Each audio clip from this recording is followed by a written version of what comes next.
Bismillahirrahmanirrahim. Assalamualaikum warahmatullahi wabarakatuh dan selamat malam semua.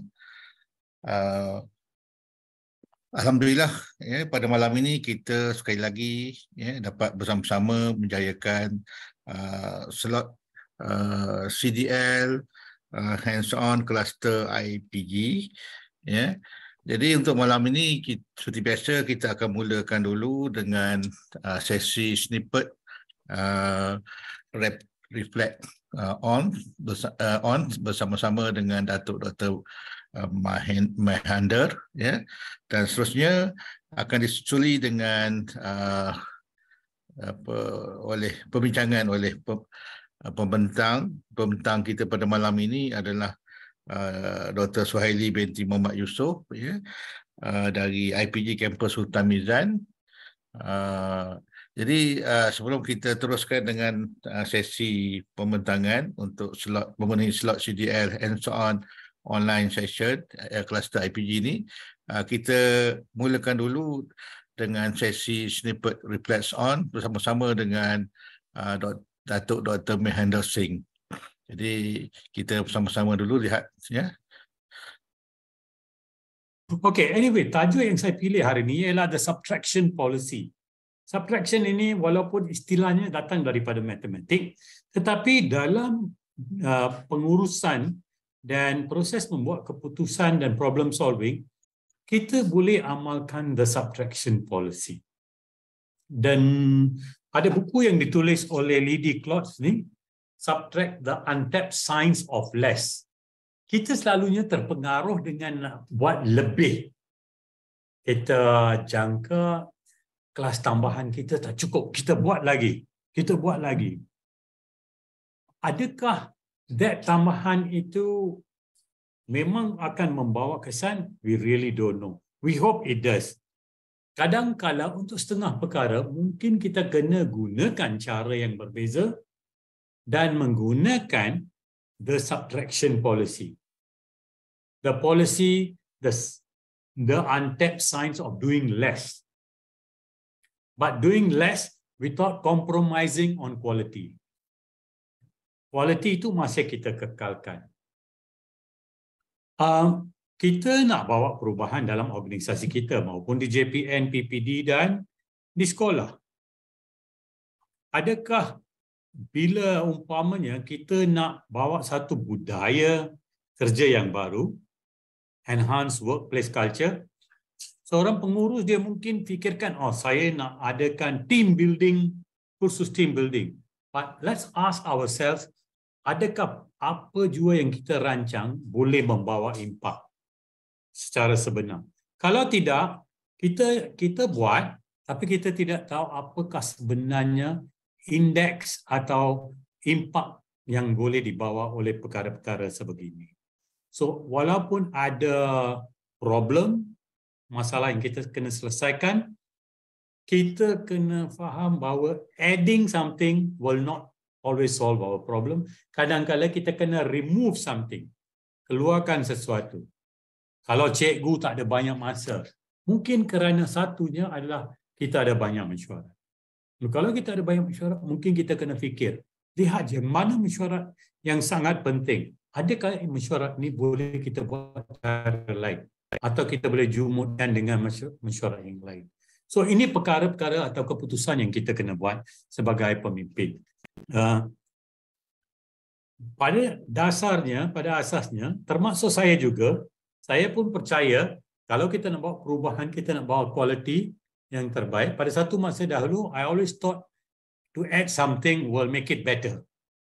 Itu pandangan kita. Let's add, let's have this seminar, let's have that kursus dan sebagainya untuk menambah baik tingkah laku murid umpamanya atau dapatkan penglibatan yang lebih daripada murid. But that might not be always true. Sometimes yes, sometimes no. So kita kena decide bila kita nak gunakan subtraction policy dalam institusi kita. Seperti yang dinyatakan, whether people were changing ideas, situations atau objects, the dominant tendency was to do so by adding. Kita selalu nak tambah. So mungkin ada masanya kita kena fikirkan tentang macam mana kita nak subtract. Tidak ada salah kalau kita nak tambah. Tapi kita mesti pastikan penambahan itu akan membawa peningkatan yang kita hasratkan. Bukan pseudo peningkatan. Kita rasa je ada peningkatan. Kita ada feel good. Tapi sebenarnya impaknya sangat kecil. So biar kita lakukan sesuatu yang boleh bawa impak yang besar. Bolehkah kalau kita kurangkan sesuatu, ia membawa impak yang lebih besar? Kalau kita beri masa yang lebih untuk cikgu merancang PDP, adakah itu akan membawa impak yang lebih besar? Apa yang kita hasratkan. So dalam satu kajian, mereka dapati bila kita kemukakan sesuatu masalah, hanya 10% saja yang nak gunakan subtraction policy. Yang 90% lagi sentiasa manusia, tabiat manusia, we want to add. Kita nak tambah sesuatu untuk memperbaiki satu-satu keadaan. To improve something, we always think we must add. So maybe we should think about subtractive changes. Next slide, please. Bila satu eksperimen dijalankan, ya, anda lihat di gambar rajah ini, dia kata whether people, kalau you tekan yang slide, yang kotak pertama tu, dia nak individu nak macam mana nak buatkan gambar rajah ini symmetrical. So bagi mazhab yang selalu fikirkan add, dia akan pilih gambar rajah, dia akan buat klik pada kotak-kotak yang merah tu supaya dia nampak symmetrical. Tapi walhal kalau kita gunakan lihat konsep kotak yang terakhir itu, right? Subtractive solution, you keluarkan kotak itu, dia masih lagi jadi symmetrical. So sometimes it's not about adding, tapi it's about removing. Mazhab yang fikirkan adding akan pilih kotak nombor 2, akan tambah lagi 3 kotak supaya nampak symmetrical. Mazhab yang fikirkan tentang subtractive solution akan pilih yang ketiga, dia akan buang kotak yang berwarna merah itu pun. So akhirnya dia ada bentuk symmetrical. So ini satu eksperimen yang kita lakukan dan mungkin ada yang lain juga. Next slide please. To add may be human, but there are always still ways to cue subtraction. Macam mana? So biarlah kita jangan abaikan subtraction kerana kita sudah lama sangat terpengaruh dengan addition. Kita harus amalkan elimination of the unnecessary. Ini hanya kita yang dapat tentukan. Dan jangan lupa, ada yang mengutarakan bahawa less is better. Apa matlamat kita? Matlamat kita student outcomes. So what is less that we can do to make sure we get good student outcomes? So kena duduk, kena brainstorm, kena fikirkan, kena jadi macam think tank untuk organisasi kita. What is less that we can do? Tetapi pada masa yang sama, no compromise on quality, no compromise on student learning. Tapi siapa yang boleh buat keputusan ini? Kita semua, anda semua yang ada dalam institusi dan organisasi. Adakah kita nak less meetings, less files? Mungkin kita ada cara lain. Right? So, bila kita buat sesuatu macam less meetings dan less files untuk diurus, kita ada lebih banyak masa untuk perkara-perkara lain. So, tuan-tuan dan puan-puan, consider subtraction ni into a day-to-day process. Dan ada yang mereka cadangkan dalam organisasi, adakan seorang pakar subtraction yang sentiasa, the subtractor in chief. So dia sentiasa ingatkan, lain daripada kita fikirkan addition, why not we think of subtraction? Just a reminder, because kita dah biasa dengan addition. Kita dah lupa akan subtraction. Tapi kita tahu ada masanya subtraction boleh memainkan peranan. So remind team members bila, how about kita fikirkan tentang perkara ini, about subtracting this, right? Last slide, please. So tuan-tuan dan puan-puan, seperti biasa, jangan lupa ilmu kita datang daripada pelbagai sumber. Ia boleh datang daripada buku, datang daripada makalah, majalah dan juga daripada jurnal ataupun daripada sembang profesional atau sembang santai kita dengan rakan-rakan. So hari ini mungkin anda belajar satu istilah. Anda sudah dengar subtraction, tapi dalam matematik, this is subtraction policy dalam pengurusan, in problem solving and in making decision. So buku adalah beban latihan untuk minda. Books are the training weights of the mind. So do not forget, if a child can't learn the way we teach, maybe we should teach the way the child learns. Itu saja daripada saya. Selamat bercuti semua. Hope all of you have a nice time with your family and your friends. Dan kalau ada yang masih lagi kena sambung kerja, itulah tugas seorang guru. Kita berkhidmat untuk negara, kita memberi sumbangan kepada negara yang terbaik. Sebelum mula hari ini, saya kata pada rakan-rakan yang masuk awal tadi, saya bertemu dengan anak murid saya yang saya ajar dia 40 tahun dahulu, dan it is a refreshing, ya. Kita sebagai cikgu rasa satisfied. Sebelum dia nak mulakan dia punya pembentangan, dia kata, hari ini kerana cikgu saya ada, saya kena ambil cara kami buat di RMC, minta izin daripada guru untuk mulakan. And it starts with a salute. So hari ini saya pun salute kepada semua guru. Marilah kita sama-sama buat tugas kita untuk sistem pendidikan negara kita. Ada susah, ada senangnya, tapi marilah kita fikirkan tentang sumbangan kita yang senang. Alright. Okey, terima kasih saya ucapkan kepada Datuk Dr. Mahendra Singh atas perkongsian yang menarik, ya. Perkongsian yang bertajuk The Subtraction Policy in Decision Making and Problem Solving.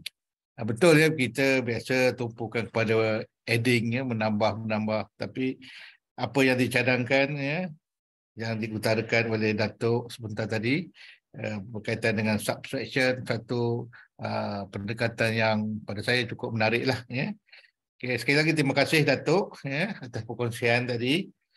Baik, kita teruskan kepada sesi yang berikutnya, iaitu sesi pembentangan. Alhamdulillah kita pada malam ini dapat bertemu dengan seorang lagi pembentang yang hebat, ya. Pembentang nama dia Dr. Suhaili binti Muhammad Yusof, ya.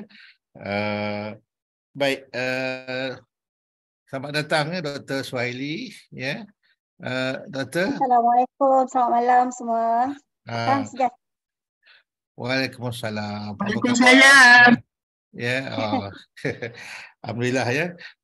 Tengok malam ni pun meriah, kita makin lama makin ramai, ya, penonton sekarang ni, ya. Jadi tajuk, ya, yang akan dikongsikan pada malam ini adalah transformasi tesis, ya, kepada penerbitan dan inovasi, fantasi atau realiti, ya. Baik, sebelum saya serahkan kepada Dr. Suhaili, ya, Dr. Suhaili binti Muhammad Yusof, saya akan bacakan sedikit, ya, biografi ringkas latar belakang Dr. Suhaili, ya. Baik, Dr. Suhaili ni, ya, Dr. Suhaili binti Muhammad Yusof buat masa ini sedang berkhidmat di IPG kampus Sultan Mirzad, Besut, Terengganu, ya.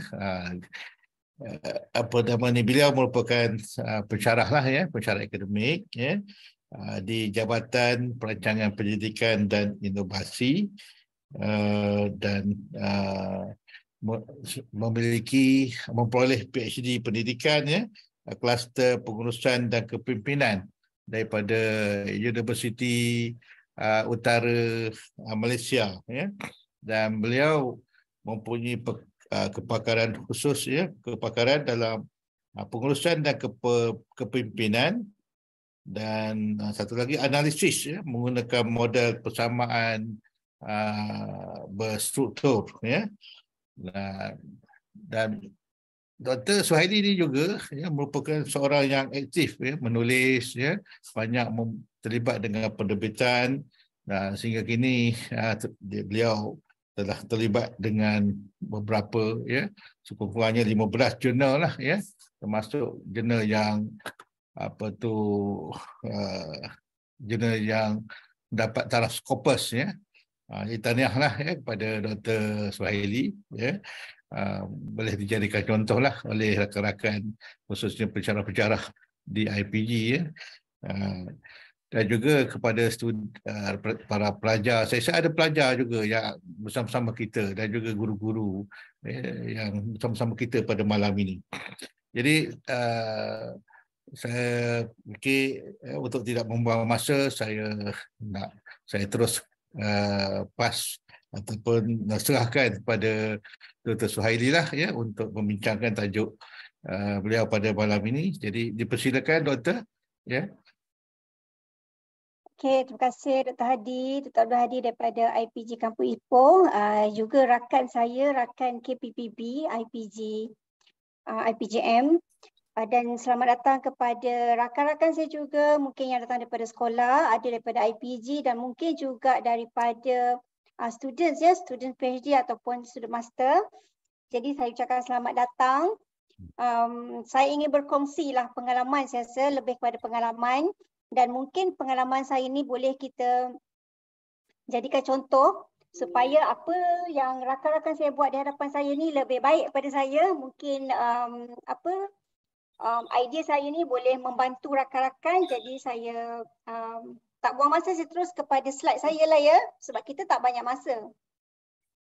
Okay, kenapa saya pilih tajuk ni transformasi tesis penerbitan dan inovasi, fantasi atau realiti?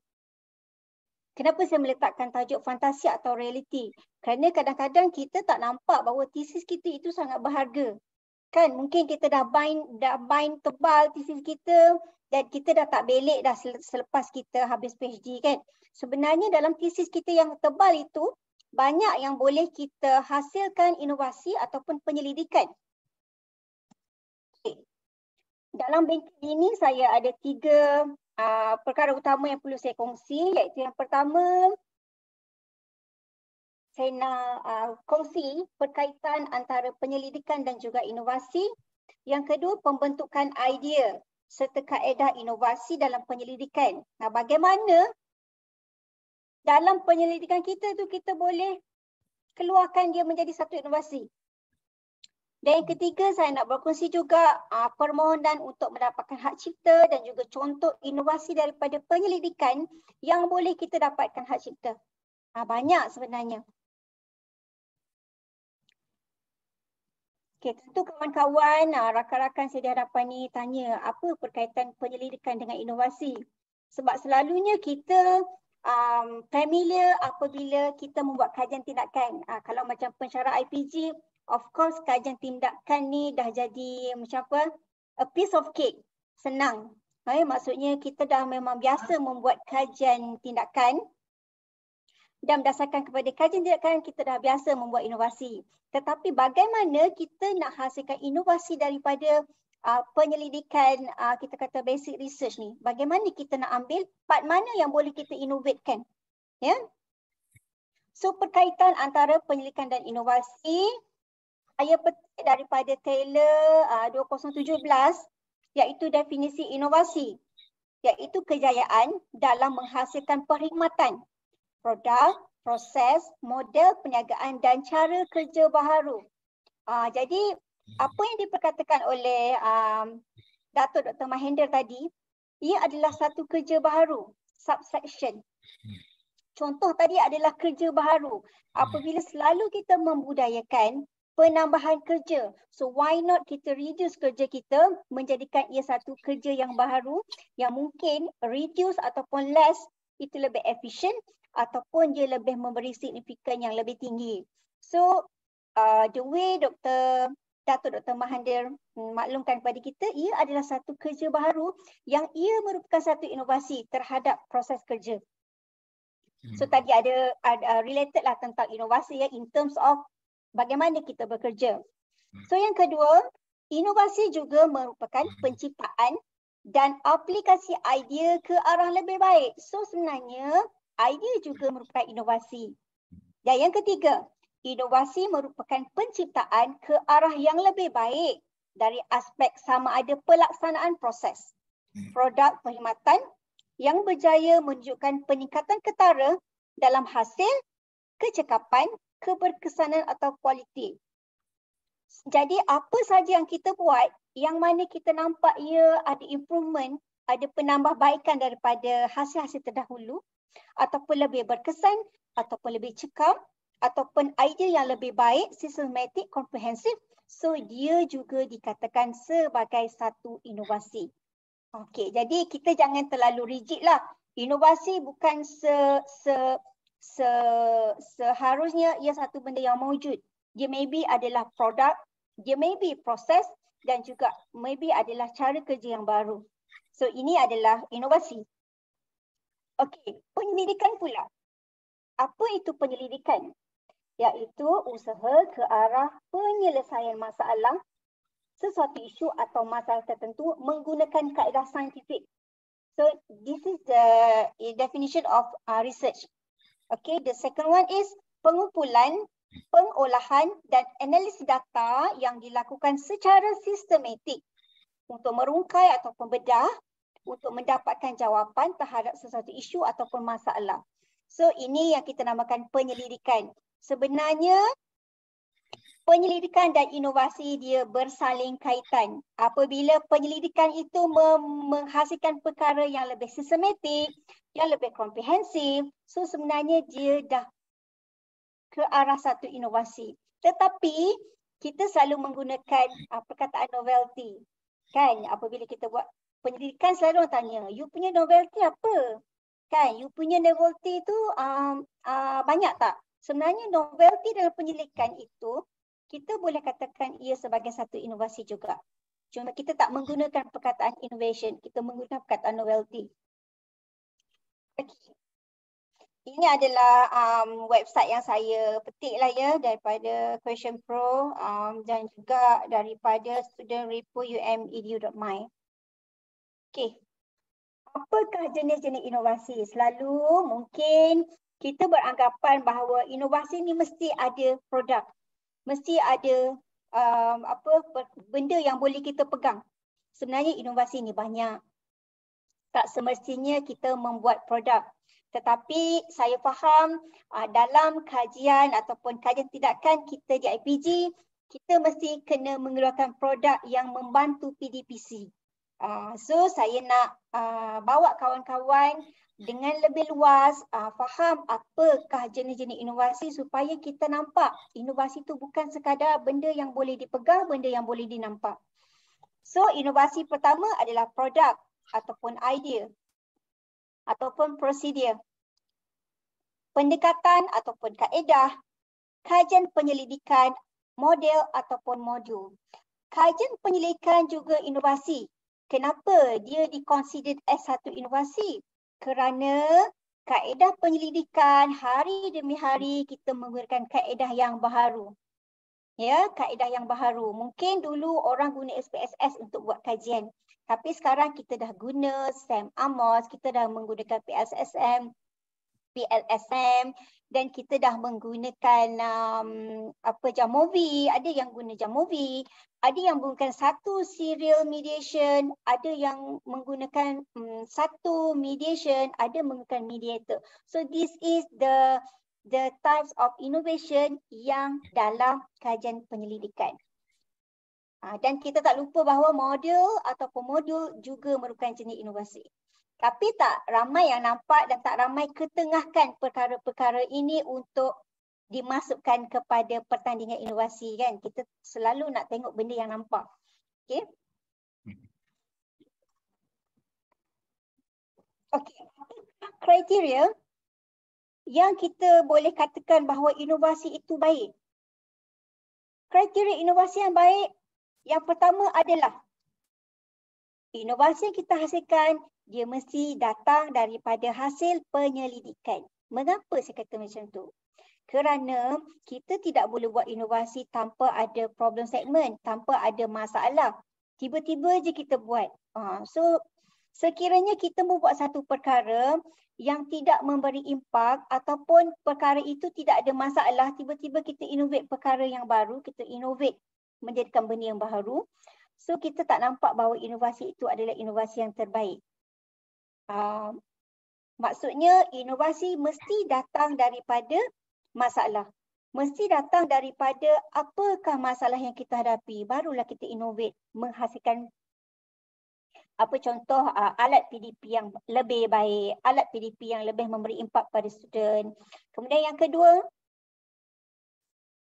penghasil inovasi yang terbaik mestilah ada sumbangan, mestilah ada impak. Maksudnya bukan senang-senang kita membuat inovasi.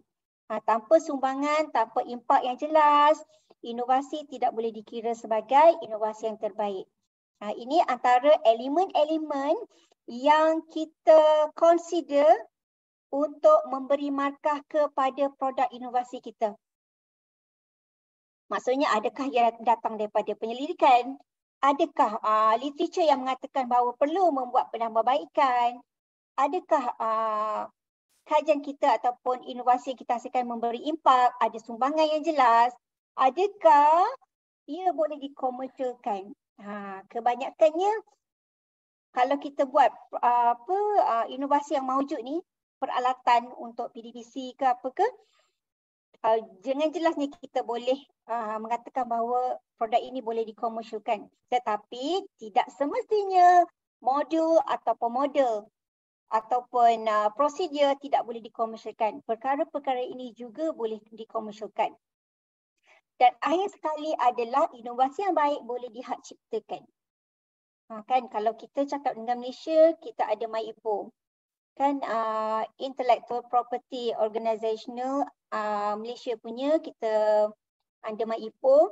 Jadi apa-apa saja inovasi yang kita buat, langkah yang paling terbaik, yang terbaiklah, perkara terakhir yang boleh kita buat adalah kita mendapatkan hak cipta. Okey. Apakah rajah di sebelah kiri ni? Ini adalah AD model yang mana apabila kita menggunakan model ini untuk menghasilkan inovasi, kita akan nampak bahawa perkara yang kita hasilkan tu jelas datangnya daripada pendidikan, memberi sumbangan yang tinggi, boleh dikomersialkan dan juga boleh mendapat hak cipta. Okey, bagaimana nak mencari idea daripada penyelidikan? Okey, dekat mana, part mana untuk kita ambil supaya boleh kita membuat inovasi. Okey, first. Okey, kita tengok step in research ni. Dalam research, of course kita akan ada review of literature, kita akan ada formulation of hypothesis, selection of topics, aims and objectives, materials and method, dan juga observation and result. Keenam perkara ini, kalau kita kreatif, kita boleh menjadikan ia satu inovasi. Bagaimana? Okay, first, kita dengan review of literature. Okay, maksudnya kita ambil literature, kita tengok objektif yang kita nak dan juga menggunakan hipotesis ini, akan dapat kerangka teori atau kerangka konsep yang baharu, yang lebih menyeluruh. Bermaksud, sekiranya kajian lama, sebab kita baca review of literature kan, kita baca literature, sekiranya lah sebagai contoh, kita cakap, okay, dalam kajian komitmen guru ada dua faktor yang membantu meningkatkan komitmen guru. Of course, bila kita baca literature yang banyak and then the recent one, kita akan dapat idea bahawa, wah, dulu kita baca 2 faktor, but now kita baca 3 faktor. So sekarang kita dapat kerangka yang baru, yang kita kata lebih menyeluruh. Kalau dulu orang kaji 2, sekarang kita kaji 3. Kalau dulu orang buat mediator 1, so now kita buat mediator 2. So perkara-perkara ini akan menghasilkan konsep yang baru yang lebih menyeluruh. That's the one of the sumbangan kajian ataupun inovasi ataupun novelty yang kita buat dalam kajian kita apabila dapat kerangka teori yang baru. Okey. Metode yang kita guna, method. Ya. metod yang kita guna, ia juga akan menghasilkan alat ukur yang baharu, sama ada menghasilkan alat ukur yang baharu ataupun adapted ataupun fully developed. Apabila dalam kajian kita, bila mana dalam part material ataupun method, kita menggunakan instrumen yang kita adapt and modify. Sebab apa? Tak semua instrumen yang kita guna kita boleh adopt je. Kita mesti juga kena buat adapted. Ataupun mesti kita kena modify. Kenapa? Kerana instrumen yang kita guna daripada barat, of course kita kena ubah suai. Kita tak boleh fully adopt macam tu je. Kan? Kita kena ubah suai. Apabila ubah suai, dah jadi inovasi sebenarnya. Apatah lagi bila kita fully develop and validate. Lagilah dia merupakan satu, orang kata, novelty yang tinggi dalam kajian kita. Kenapa? Kita buat sendiri. Ya, kita buat sendiri.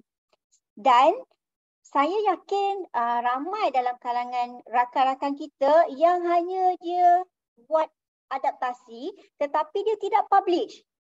Jika tak publish, bagaimana kita nak nak claim yang adapted instrumen itu kita punya. So, untuk menjadi ia satu bahan inovasi, mestilah kita publish. Nanti saya tunjuk step saya dalam kajian saya bagaimana saya buat. Okey, observation dan result. Okey, nak buat apa dengan result? Dekat mana part yang boleh kita inovasikan? Okey, of course, based on the result, contoh apabila kita menggunakan method Sam Amos, saya adalah saya nak kata saya pandai, saya tak pandai juga, tetapi saya boleh mengajar orang. Okey.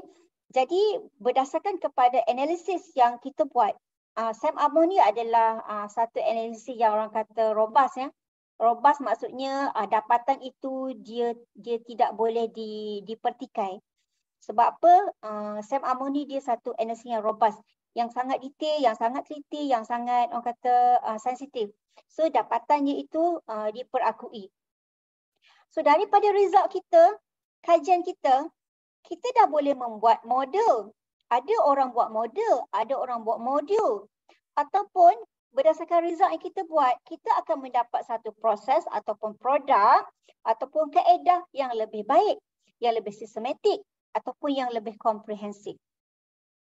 Sama juga macam Datuk Mahendra cakap tadi kan, less is better. Mengapa? Maybe it's based on the literature ataupun kajian yang kita buat. So less is better.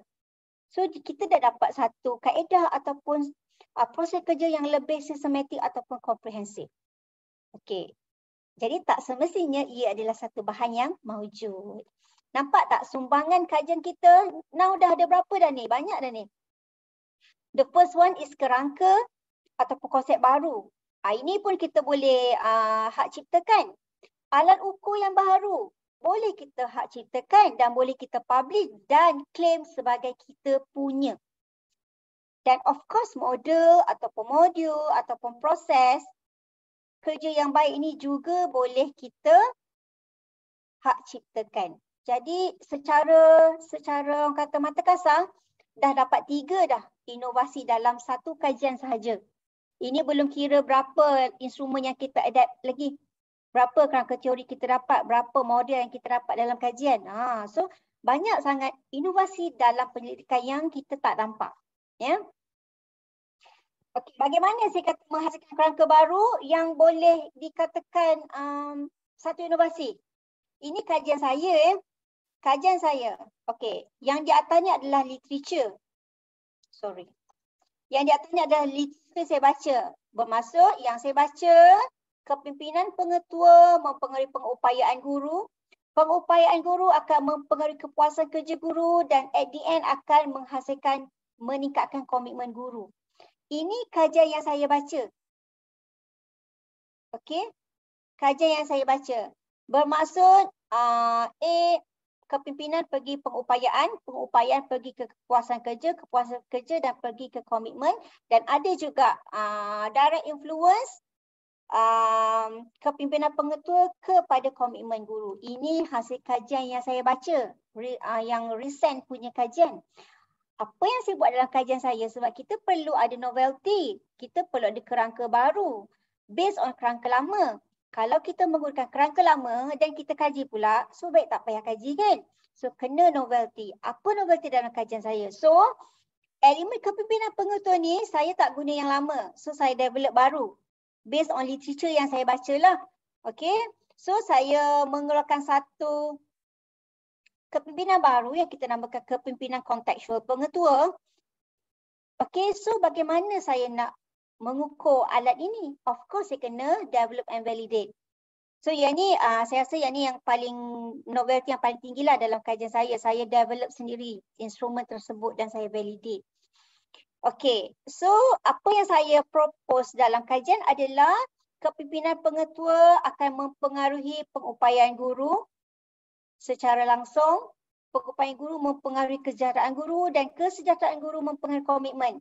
Dan dalam kajian saya postulate juga. Cuba nampak ni, kalau rakan-rakan dapat saya nampak ni, ada gasan putus-putus kan warna merah. So gasan putus-putus ni adalah hubungan tidak langsung, pengaruh tidak langsung. Yang mana biasa dengan Sam Amos, rakan-rakan tahulah bahawa kalau kita tengok raja macam ni, so now saya ada dua mediator. Dua mediator ini yang menghubungkan kepimpinan kontekstual pengetua dengan komitmen guru. So ini juga merupakan satu novelty dalam kajian saya. So saya postulate pengupayaan guru mesti mempengaruhi kesejahteraan guru, barulah guru committed. Seperti apa yang di war-war daripada KPM menyatakan bahawa autonomi guru dipertingkatkan untuk menjadikan guru sejahtera. So saya rasa dia bertepatan juga dengan kajian saya ni. Dikaitan sebab saya dapat pun kajian ni pun sama. Sebab kepimpinan pengetua ni memberi pengaruh yang penting. Sejauh mana guru diberi autonomi, sejauh mana guru diberi kepercayaan untuk membuat keputusan, dia dipengaruhi oleh kebijaksanaan pengetua. So apabila guru merasakan mereka diberi kepercayaan, diberi autonomi, perkara ini akan menyebabkan guru sejahtera. Dan apabila dia sejahtera, dia akan committed. So kajian saya ini. Jadi kerangka konseptual saya dah berubah. Ya, dah berubah daripada literature asal, dah bertukar yang baru. Kerana apa? Elemen kepuasan kerja yang lama saya tukar kepada operational definition yang baru, iaitu kesejahteraan guru di tempat kerja. So ada dua elemen yang saya tukar.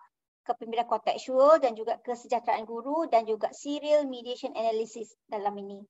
Okey, ini antara perkara yang kita katakan inovasi dalam penyelidikan dan boleh kita hak ciptakan. Okay. Saya tunjukkan kepada rakan-rakan, ini adalah framework saya. Bagaimana framework yang baru ini kita jadikan satu inovasi. Yang ini telah saya daftarkan di bawah hak cipta ya. Hak cipta ni, model ni telah dihak ciptakan dan juga saya dah buat publication dah under Universiti Uniza. Saya dah buat publication bagaimana hubungan kepimpinan kontekstual pengetua mempengaruhi empowerment dan teachers workplace well-being dan juga at the end dia akan meningkatkan komitmen. So yang ini adalah salah satu inovasi dalam penyelidikan. Dari mana kita dapat? Daripada analisis model persamaan berstruktur. Nampak tak bagaimana dalam penyelidikan itu kita boleh jadikan dia satu inovasi. Ini sudah saya dah letak dalam MyIPO, sudah dapat CJ MyIPO. Okay, now yang tadi adalah framework. Yang kedua adalah inovasi apa? Publication. Daripada mana saya publish ni? Daripada instrumen yang kita modify. Di sebelah kiri saya ada School Participation Empowerment Scale, Adaptation for Teachers in Malaysia. Ini adalah adaptasi dan modify daripada West. Culture Barat. Of course kita kena modify item tu. Bila once kita modify, rakan-rakan jangan lupa publish. Bila kita tak publish, kita rasa macam lah semuanya duduk dalam thesis tu kan. Thesis kita tebal. So keluarkan apa saja yang dah kita modify dalam instrumen, keluarkan dan juga buat publication. So bagaimana saya extract kajian pendidikan itu menjadikan item-item yang boleh kita kata ia merupakan satu kepuasan bagi kita. And then yang sebelah kanan ini adalah instrumen yang saya fully develop and validate. Saya juga publish dalam Q2. Ini Scopus, dua-dua ni Scopus ya. Ini Q2, ini Scopus Q4. Yang belah kiri Q4, belah kanan Q2. Development and validation of contextual leadership instrument for principals in Malaysian school context.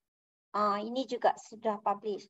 Okay, so hari ini kita nak tengok part mana yang kita nak publish, part mana yang kita nak hak ciptakan dalam MyIPO kan. Okay. Ini contohlah yang tadi tu sama je. Yang ini saya terbitkan iaitu proses pembinaan dan kesahan instrumen Scopus Q2 dalam Journal Leadership and Policy in Schools. Okay. Tak habis pada tu. Tahun 2021 saya membina model ni. Daripada mana nak ambil model ni sebenarnya? Juga daripada model persamaan berstruktur. Di sebelah kiri saya, ini yang warna ni, saya dah patent, saya dah copyright dekat MyIPO. Dan di sebelah kanan adalah publication chapter in book.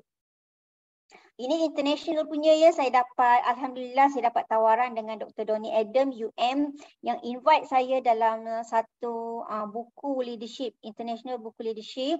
So saya letakkan model ni dalam buku tersebut. Sebenarnya sama je apabila publisher buku minta dalam version yang tidak berwarna. So ini adalah version yang tidak berwarna, ini adalah version yang sebelah kiri adalah version dalam MyIPO. Kedua-dua ini daripada mana saya ambil? Okay.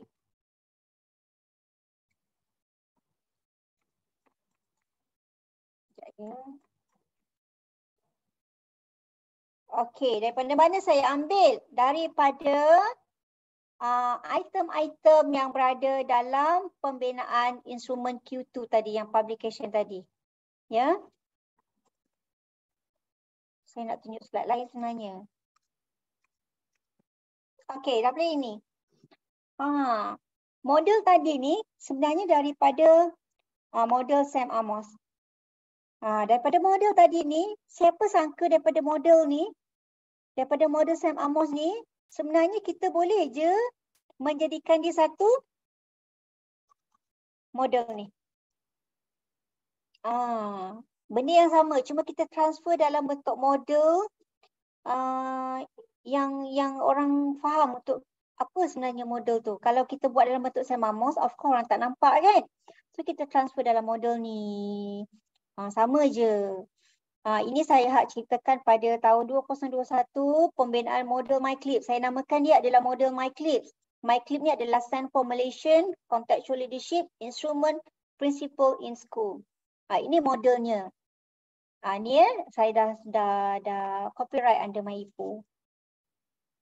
Daripada sebuah tesis kepada pembinaan instrumen baru. So ini tesis saya. It's all about development process. Kemudian saya buat instrumen pada 2021, saya copyright.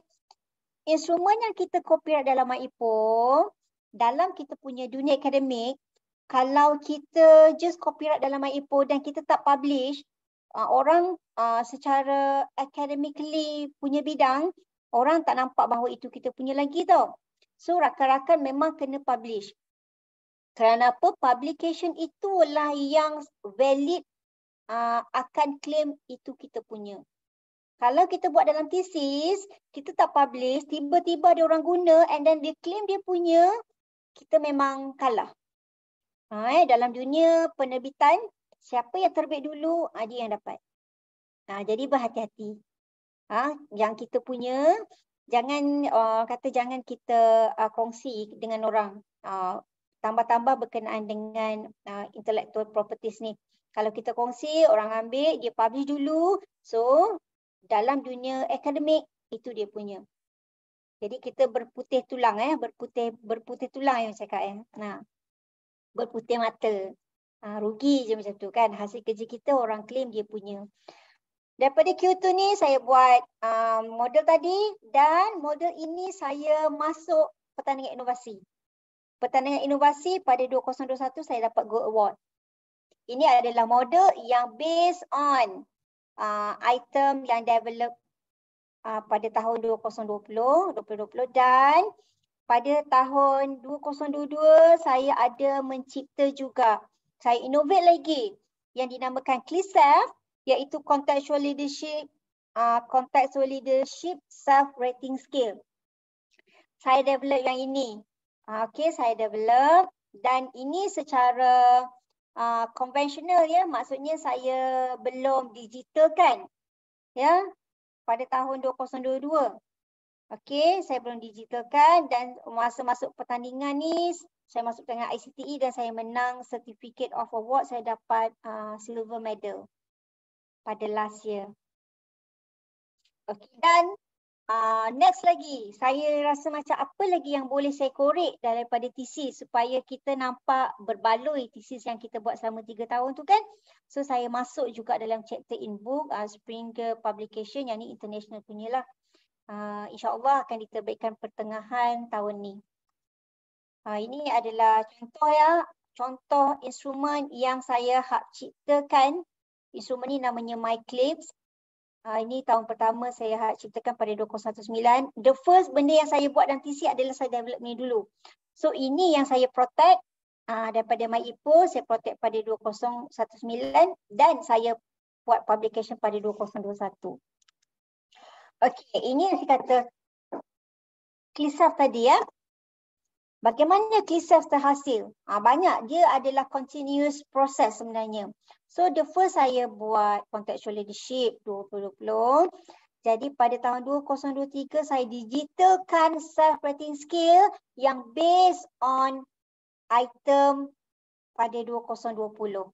Saya buat CLISEF 2.0 2023 iaitu item based on principles perception towards themselves. So dia rating, self-rating.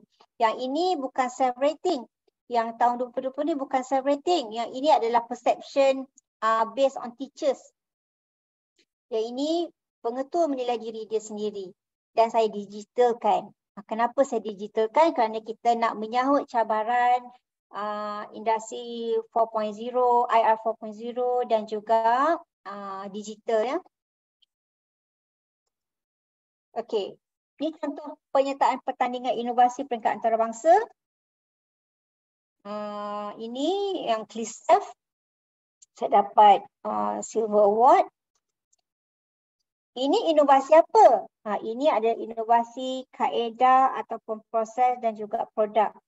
Produknya apa? Produknya adalah digital instrument. Tak semestinya lah benda yang boleh kita pegang kan. Dalam inovasi ni dia banyak meluas. Ini di peringkat antarabangsa juga 2021 yang cakap tadi. Yang mana saya hasilkan ini model ni. Model MyClips ni. Saya dapat Gold Award dan juga dapat special recognition lah. Awarded daripada Macedonian Associate pun saya dapat juga. Yang ni pada tahun 2021 juga daripada thesis. Daripada thesis ni. Daripada thesis.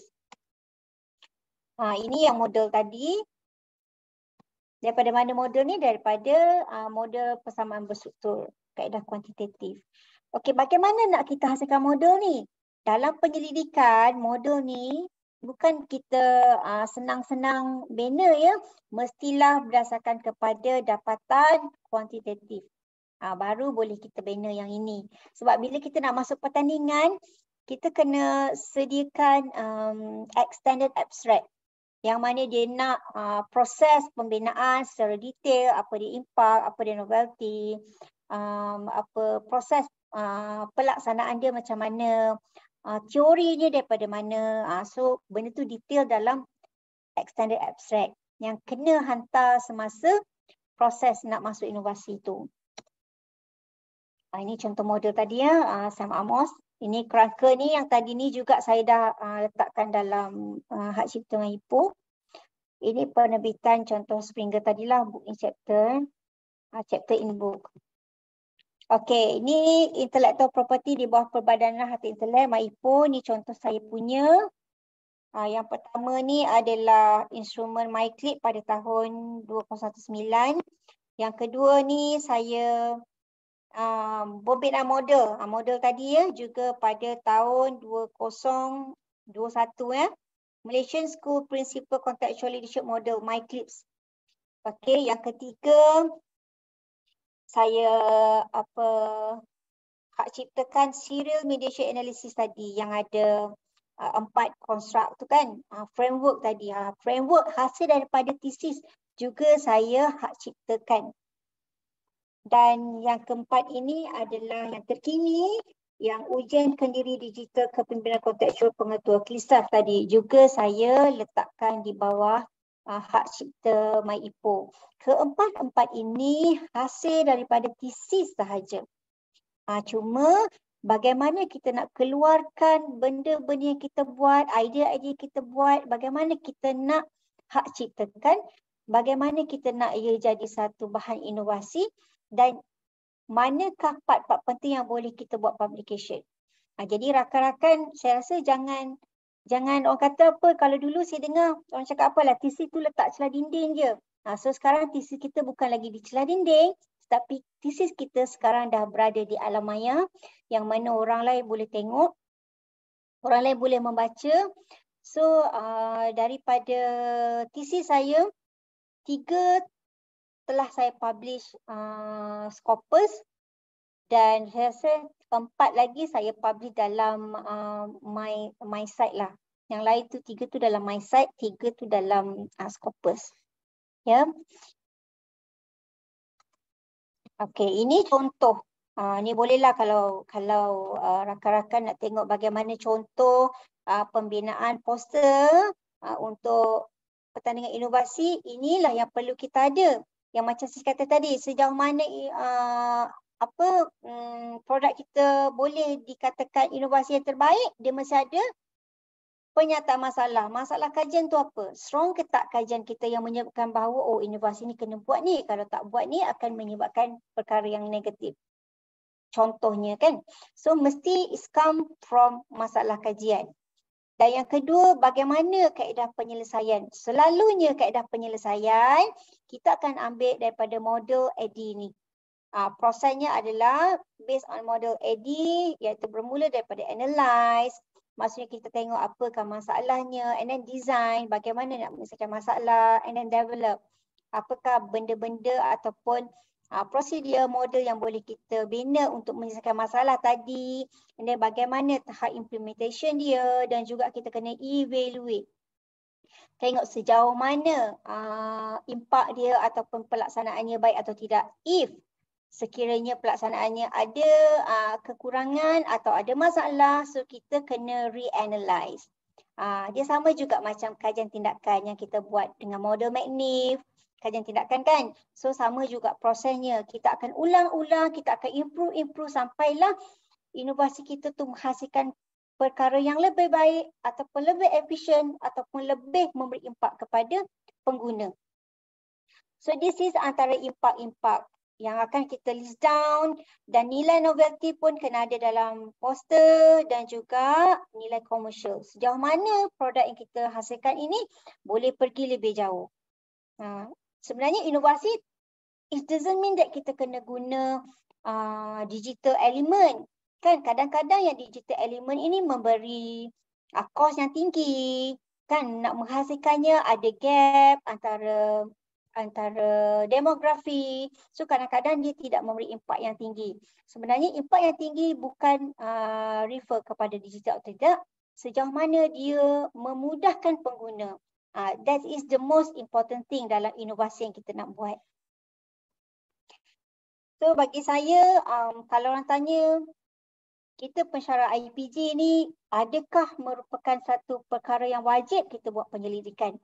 Bagi saya, walaupun saya sebagai seorang pensyarah yang baru, sebenarnya saya baru je join IPG Mizan pada 2021. Setelah saya tamat HLP pada 2021, saya terus posting ke Mizan. Saya menjadikan pendidikan dan juga inovasi merupakan satu budaya saya. Maksudnya penyelidikan dan juga inovasi yang kita buat, kita kena rasa seronok dalam membuat pendidikan dan juga kena seronok dalam membuat inovasi. Ya, dan yang paling penting adalah passionate kita lah dalam pendidikan ataupun inovasi. Itu yang paling penting lah saya rasa, passionate dalam inovasi dan juga pendidikan. So bolehkah Dr. Hadi buka peluang kepada rakan-rakan Dr. Hadi yang ingin bertanya? Oh, okey. Baik, terima kasih Dr. Suhaili atas perkongsian tadi. Jadi saya bukalah ya pada sesi pada rakan-rakan untuk bertanyakan soalan ya. Ada Saya soalan buka ya peluang daripada kepada audiens? rakan-rakan yang mungkin tanya. Dah tengok chat ni banyak sangat, 90 ni. Okey, sementara tu okey, saya ambil soalan daripada salah seorang tadi ya, daripada penonton kita, daripada Nur Sheila binti Reslan. Dia tanya, bolehkah kita buat inovasi berdasarkan kajian tindakan yang dibuat di peringkat sekolah? Boleh dapat soalan tadi, Doktor? Ya. Saya ulang, bolehkah kita buat inovasi berdasarkan kajian tindakan yang dibuat di peringkat sekolah? Soalan daripada Nur Sheila binti Reslan. Okey, terima kasih Dr. Hadi. Okey, kajian tindakan. Apa perbezaan kajian tindakan dengan basic research? Kajian tindakan ni, dia adalah kajian yang dibuat oleh practitioners. Practitioners kita lah, sama ada pensyarah IPG ataupun cikgu-cikgu di sekolah, sama je. Dan selalunya, kita punya masalah kajian ataupun masalah yang berlaku adalah kita reflect diri kita sebenarnya. Kajian tindakan ni adalah refleksi terhadap cara kita mengajar ataupun kita refleksi terhadap kualiti kita mengajar. Jadi saya rasalah sememangnya tidak ada masalah kajian ataupun hasil inovasi yang kita buat berdasarkan kepada kajian tindakan kita di sekolah. Of course boleh kita buat inovasi, boleh masuk pertandingan. Sebenarnya banyak je pertandingan di luar sana yang membuka ruang kepada guru-guru sekolah untuk masuk pertandingan inovasi, banyak. Kalau di peringkat IPG pun saya rasa tiap-tiap tahun kita ada pertandingan. Ya, pertandingan yang most of us juga masuk pertandingan tersebut hasil daripada kajian tindakan. Jadi kepada yang bertanya tadi, jawapan saya boleh. Mestilah boleh. Tetapi mestilah memberi kesan ataupun masalah yang kita hadapi tu jelas. Sebab apa? Juri ni apabila dia nak beri markah, dia nak tengok juga apakah masalah sebenar yang dihadapi oleh cikgu ni. Kita tak boleh simply, okey saya nak buat inilah tanpa ada masalah. Bila kita nak jadi juri nanti ataupun apabila proses penjurian, dia akan tengok sejauh mana inovasi yang kita buat tadi boleh solve the problem yang kita hadapi tadi. Tapi secara generally memang boleh kajian tadi kita buat inovasi dan kita boleh masuk pertandingan. Okay, saya harap membantu ya cikgu tadi. Okey, kita buka lagi pada soalan daripada audien. Boleh tanya terus ya. Sekarang ni kita ada 298 orang di talian. Boleh tanya, tuan-tuan perempuan boleh bertanya terus ya. Oh, ada juga tadi ni Dr. Suhaili daripada Nur Sheila juga ya, yang nakkan penjelasan berkenaan dengan nilai novelty. Soalan ni, apakah maksud nilai novelty? Okey. Selalunya lah apabila kita buat satu kajian, orang mesti akan tanya, okey, kajian you ada novelty tak? Apa maksud novelty tu? Maksudnya you ada buat pembaharuan tak berdasarkan kepada kajian-kajian lepas? Contoh saya cakap tadi kan, kalau kajian lama, dia orang buat kajian tentang kepimpinan, maaflah saya bagi contoh tentang kepimpinan sebab saya orang kepimpinan kan. Contohlah, you baca 5 tahun lepas orang buat kajian kepimpinan distributif. And then you baca 3 tahun lepas distributif. And then you baca lagi orang buat kajian instructional. So sekiranya lah kita membuat kajian menggunakan pemboleh ubah yang sama terhadap DV yang sama. Contoh, you buat kepimpinan instructional terhadap komitmen dan kajian itu telah dibuat 5 tahun lepas and you nak buat juga tahun ni. So orang akan tanya, novelty you apa? Novelty is bermaksud apa pembaharuan yang you buat. Mungkin novelty kita in terms of analysis yang kita guna.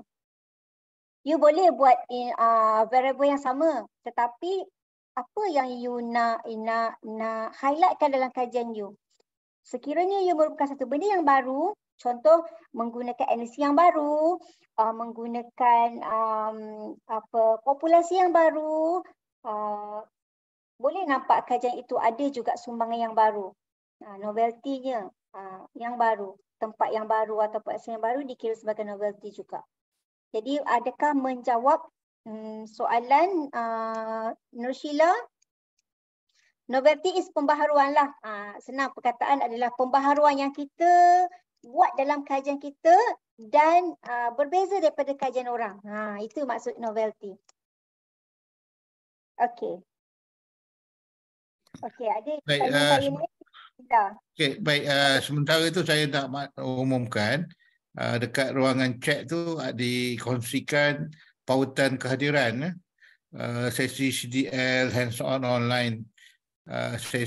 Sesi kluster IPG untuk malam ini, ya. Jadi bolehlah mengisi link tersebut. Cuma saya nak maklumkan bukan dapat terus, ya, mungkin ambil masa sikit, ya, sebab kita akan email, ya, apa dia punya e-sijil tu, ya. Baik, di sini saya dapati ada satu lagi soalan daripada Azura, ya.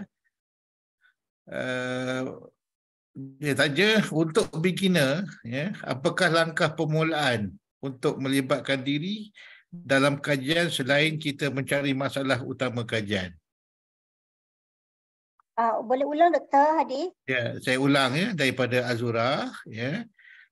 Dia tanya, untuk beginner, ya, apakah langkah permulaan untuk melibatkan diri dalam kajian selain kita mencari masalah utama kajian? Okey. Yang pertama, untuk beginner, ya. Yang pertama untuk memulakan kajian adalah minat kita. Kita nak kaji apa? Yang pertama adalah minat kita lah. Kita nak kaji bidang apa? Kita tak buat kajian yang bidang itu kita tak minat sebenarnya. Sebenarnya kajian yang kita mulakan tu, dia akan mesti bermula daripada apa persoalan yang kita fikir. Kalau macam saya, kajian saya yang saya buat, saya memang solid on teacher's commitment. Okay, daripada master dulu pun kajian saya berkenaan dengan komitmen guru. PhD saya pun berkenaan dengan komitmen guru. Kenapa? Benda tu berlega-lega dalam minda saya. Sebab apa? Saya berfikir kenapa di sekolah dulu ada rakan-rakan yang sangat committed dan ada rakan-rakan yang tidak committed. Jadi benda ini yang berlega dekat minda saya, itu yang saya kaji. So bermaksud, the first thing yang kita kena ada adalah kita punya interest di mana. Yang itu dulu yang saya rasa. Yang bagi saya lah, bagi pendapat saya, interest kita di mana. Sebab kita takkan boleh buat kajian yang orang lain minat. Ataupun mungkinlah ada orang bagi, you buat tajuk-tajuk ni. Ni saya dah bagi dah variable dekat you buat tajuk ni lah. No, cannot. Dia mesti datang daripada persoalan itu datang daripada minda kita dan kita memang nak tahu apa jawapan dia. Kalau macam saya, itulah pandangan saya yang perkara utama yang perlu. Adakah menjawab? Rasa menjawab kot. Kita masih ada lagi masa ni, ya. Jadi mungkin ada boleh satu soalan lagi kot, ya. Saya buka lagi lah, ya, kepada rakan-rakan di talian, ya. Respon dari Azura tadi, dia kata terima kasih atas jawapan doktor, ya. Terima kasih, sama-sama. Okey, ada lagi soalan. Saya dapat feedback positif, cuma saya nak cari soalan. Ada satu lagi soalan yang menarik ni. Okay. Ini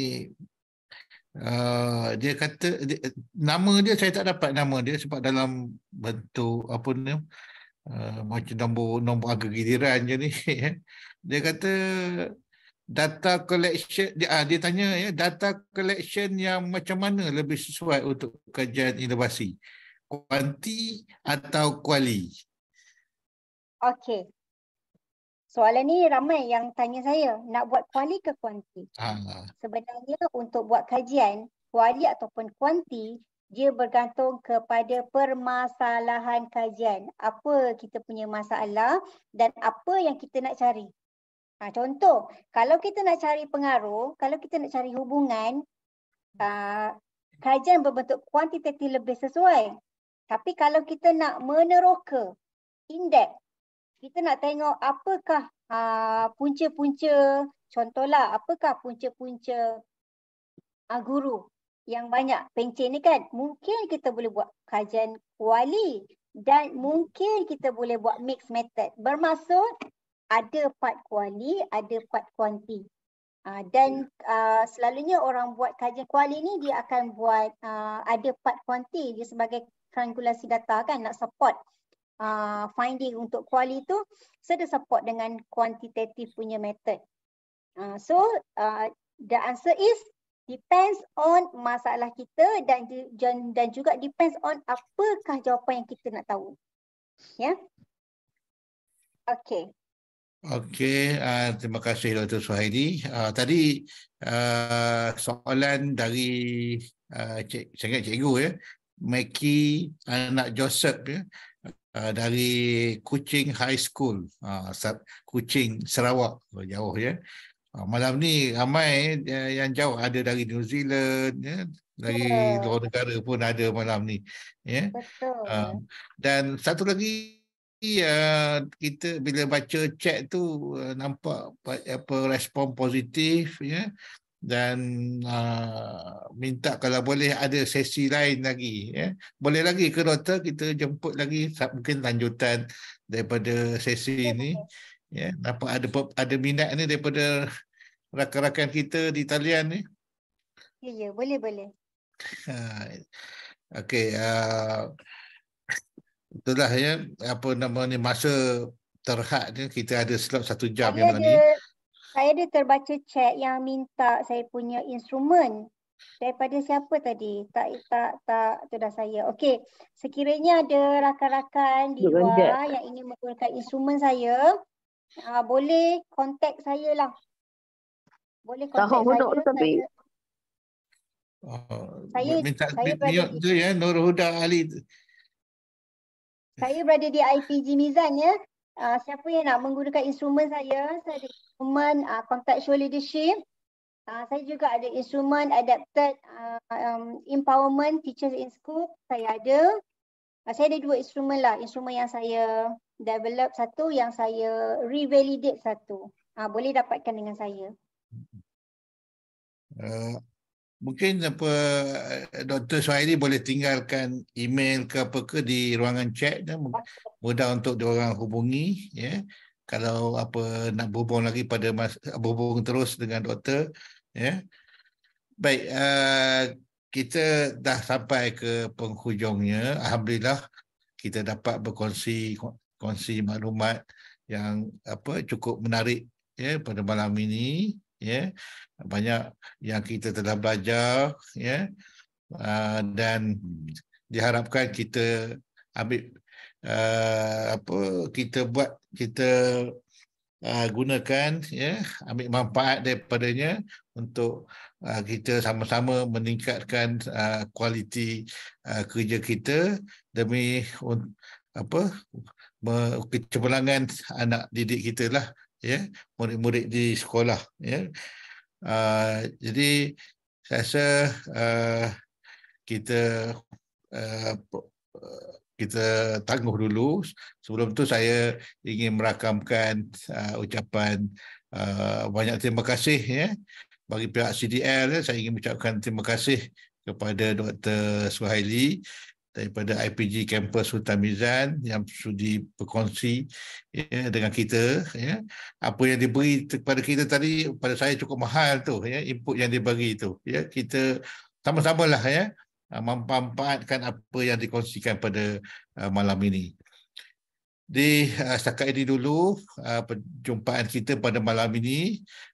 InsyaAllah kita akan adakan lagi sesi CDL hands-on cluster IPG pada minggu depan. Jadi kita sama-samalah join pada minggu depan pula pada hari dan waktu yang sama pada minggu depan.